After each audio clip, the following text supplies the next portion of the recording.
We are in for a treat today, everyone. First off, this is RGB Fox, and if you enjoyed this content, please like, comment, share, and subscribe so that we can have some more. Right here, we're going to see Dracotail, Brandon, Magistus versus Blackwings. We're going to see Kevin start with a Rahu Dracotail, sending Pan from the hand, and what is he going to send from the deck? One thing that he could do is potentially, well, I guess Lucius doesn't really make too much sense.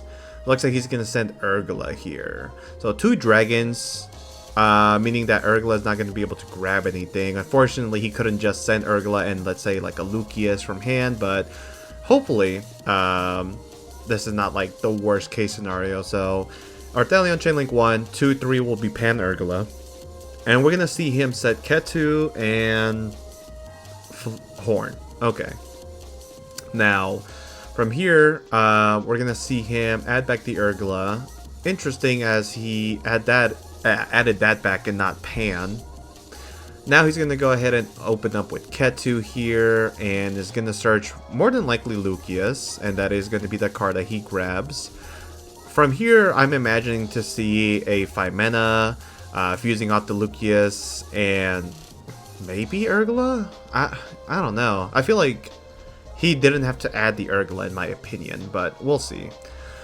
So we're going to see him normal summon out the Lucius at this point and grab out a copy of 5 mana. So it looks like he did not in fact draw it here.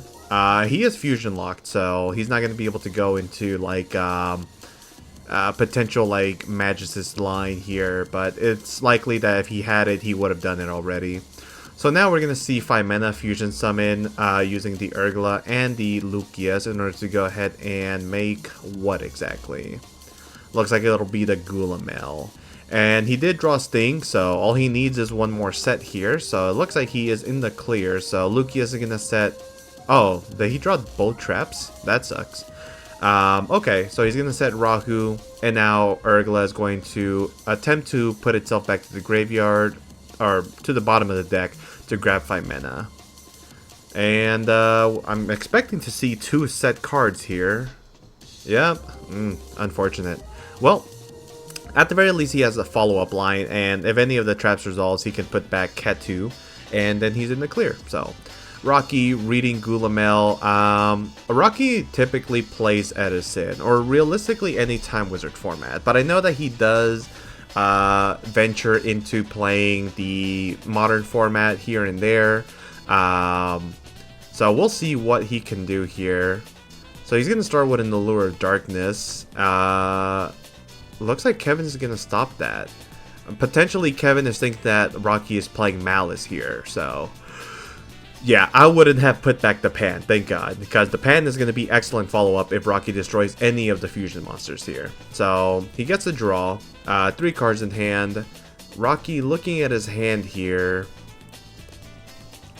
Okay, so even though I didn't want to grab any of the Blackwing monsters out on Neuron, it looks like I'm going to do so. I would look it up on my computer, but my microphone is right in front of me.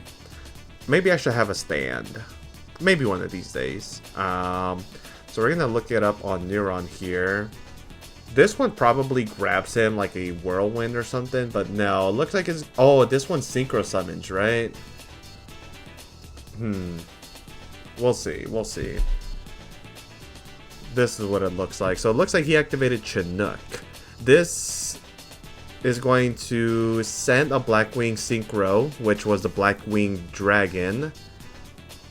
Okay, or a Blackwing Dragon, and if you do, the monster gets negated. So, looks like the Gulamel is now negated here. Now, he normal summons the Gale. Interesting, because you can special summon it if you control other Blackwings, but it looks like he doesn't have any Blackwings here. Let's see. Does the negate stay permanent?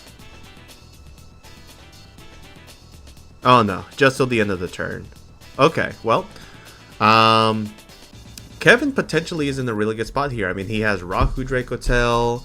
Okay, he activated it when he could have just normal summoned the goddamn Lucius and just got in a search, but I guess there's not too many other options that you can go for. Plus, this is game here, so Rocky recognizes that, and we will move on to game number 2.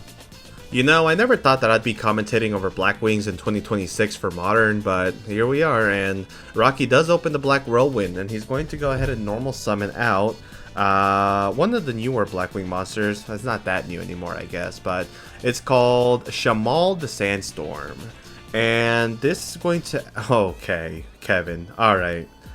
So we see Droll here. After resolution, he added Sudri, the Phantom Glimmer. Now, Rocky ends up special summoning out Vata, the Emblem of Wandering. And let's see, that one can just special summon itself from the hand. Cool, cool. During the main phase, you can send this card on the field to the graveyard along with one or more non-tuner Blackwing monsters from your deck, so that the total levels is sent being 8. And if you do special summon one Blackwing monster, so it looks like it's not going to be that effect. It looks like he activated the Shamal. If a Blackwing Synchro monster or a Blackwing Dragon special summoned on the field, discard it. Okay, no, it's not that effect. You can send this card from field or hand to the graveyard to place one Black Feather Whirlwind. Oh, okay. So this is going to bypass the Droll and Lockbird entirely.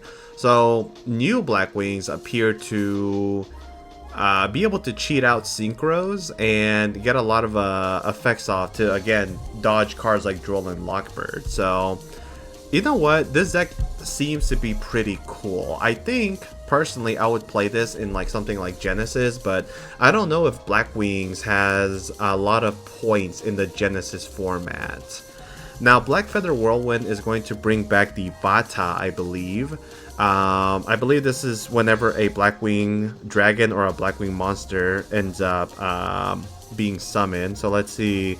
Once per turn, if you special summon a Dark Synchro from the extra deck, you can target one of your Blackwing monsters or Blackwing Dragon that is banished in the graveyard with less attack than the summoned monster to special summon it. Okay. That's, I mean, that's a card.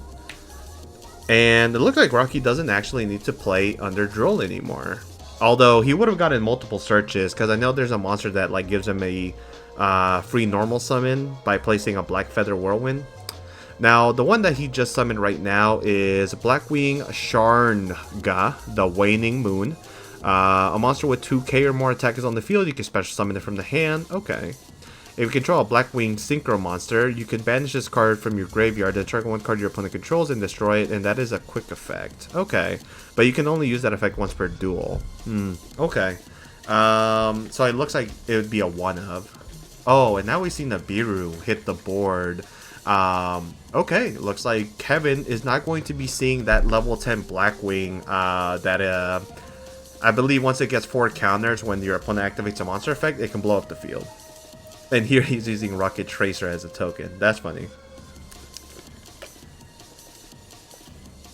Okay. Looks like Rocky is going to just think really quick on what he wants to do from here. Although I don't think he has any options, but you never know, right? He's looking through his graveyard. You know, one thing about Rocky is that he plays really slow. I don't doubt that he may have a play or two that he can go into, but he's under Droll and he just got nibbed. I'm curious to see if he's just stalling for time or if he genuinely believes he can do anything else. And he still hasn't made a decision. Boy, oh boy. You know, one thing about Rocky is that he will take you to time and he will be unapologetic about it and he will get that double game loss. Like, that man does not care. And he will shark you. So if you ever play against him in locals, don't let him take advantage. Now, here we see... oh, my bad. I wasn't even paying attention. Looks like Kevin now started his turn. And he had... Oh, damn. He probably top decked that Wallows, but it's okay. Blackwings. What's this deck that I'm even seeing? Dracotail is fine with seeing extra monsters in the hand that are not, you know, the main deck bodies, because as long as they confuse using a Dracotail, typically they can just use the monsters in the hand as extra resources for cards like Arthalion, so... From here, he will add the 5 mana, and Rocky does not have a response on resolution. Droll and Lockbird, in my opinion, doesn't seem like the craziest card, but it is pretty good. So here, we're going to see Kevin fusion summon away the Lucius on the field, plus an Albaz and Fuwalos. And he's going to summon out the Arthalion. I can imagine that he's going to add back probably the Droll and 5 mana, or Lucius 5 mana. And it looks like he will just grab the... I don't know exactly. We'll find out. But Lucius will be Chainlink too. So he's going to set the Rahu and grab 5 mana at least from the graveyard and the Lucius. Okay. From here, we're going to see Rahu Dracotail be activated. No responses from Rocky. This may just be good game because he can go ahead and make what's-their-face Gulamel. Or he can just send Pan too. That's an option. But he is stuck on making a Dracotail fusion monster because of Rahu. Kevin, taking his sweet old time, decides to just go and send the Urgula, hoping that Rocky doesn't have any responses so that the Gulamel can get its pop-off as well. So it looks like he is just going to summon out the Gulamel. We're going to see Chainlink 1 Urgula, Chainlink 2 5 mana, Chainlink 3 Gulamel to pop the token here. And this is game on board, so if Rocky has absolutely nothing here, Kevin's gonna win the game. So set the Ketsu, and then I mean this looks like a game that is over. So we'll see what Rocky has. Maybe a Chinook here, but now Rocky recognizes that this is a game, and GG's.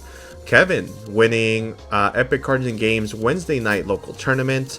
Congratulations. We will not be seeing Blackwings ever again on the channel anytime soon. I don't think so anyways. If you guys enjoyed this video, please like, comment, share, and subscribe. Hopefully we can get a lot more gameplay soon on the channel. Although I do have a special treat here. I am interested as to the videos that I recorded today, Saturday. Because my friend said that the first round was a real treat to watch, so I'm gonna go ahead and have fun commentating over that one, hopefully. And yeah, I'll catch you guys in the next one. And again, if you guys want to play exciting tournaments just like this one, please head on over to Epik Cards and Games in Hearst, Texas. I would love to see a lot more people play as we host Yu-Gi-Oh! Every Wednesday night, Friday night, and Saturday night for Modern, as well as Thursday night and Saturday night for Edison. So I hope to see y'all there.